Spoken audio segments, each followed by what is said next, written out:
Naitali pala yan ni paring Meloy mga kapisngi yung dulo. At habang naman po yung isa umaakyat po sa bubong para naman po maganda ang pagkakaayos.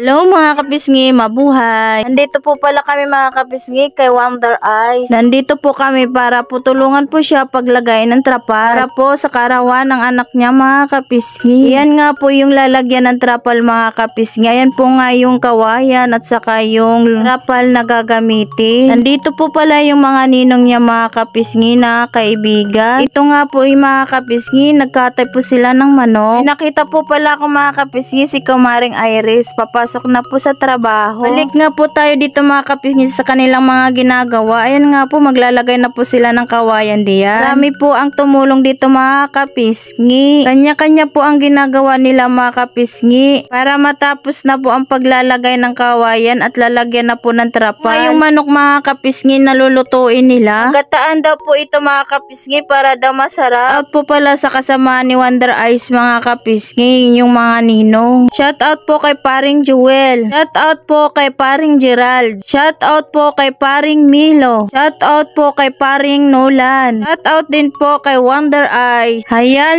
shout out ko na po kayong masisipag na mga ninong. Ito na nga po yung ganap mga kapisngi. Tulong po sila sa pagkuha ng kawayan mga kapisngi at lalagyan nga po ng trapal dito. Sabi pala ni paring Nolan mga kapisngi, hindi daw ito magagawa pag hindi daw po ito susubukan. Ayan mga kapisngi, sinubukan nga po nila dito mga kapisngi kung alin po yung magaling. Nandun kasi ako sa unahan mga kapisngi kaya tumakbo po ako dito palikod. Kasi po natatamaan po ako mga kapisngi at ayan nga po ang resulta. Tingnan po yung tibay kung sino po ang mananalo diyan mga kapisngi. Pagalingan daw po yan mga kapisngi. Subukan po nila mga kapisngi. Ibitaw yung dalawang manok mga kapisngi para po daw mga kapisngi ganahan po sila magtrabaho pag nakita po nila ito. Ayan na nga po mga kapisngi, tingnan naman po kung sino po ang mas magaling kaya kinuha na po nila yun. Balik na po sa trabaho mga kapisngi. Marami pong gumagawa mga kapisngi, madali lang po matapos. Ito nga po yung asawa ko mga kapisngi na siya po ang nakatuka dito sa paglilinis ng manok mga kapisngi. Habang po yung mga ninong mga kapisngi, ayan nga po, nag-prepare na po nga sila ng pagtali. Ayun, nakita na po yung improvement mga kapisngi. May nakatali na pong kawayan at may nakatayo na pong poste ng kawayan dito mga kapisngi. Basta marami pong gumagawa mga kapisngi, madali lang pong matapos. Ito nga po si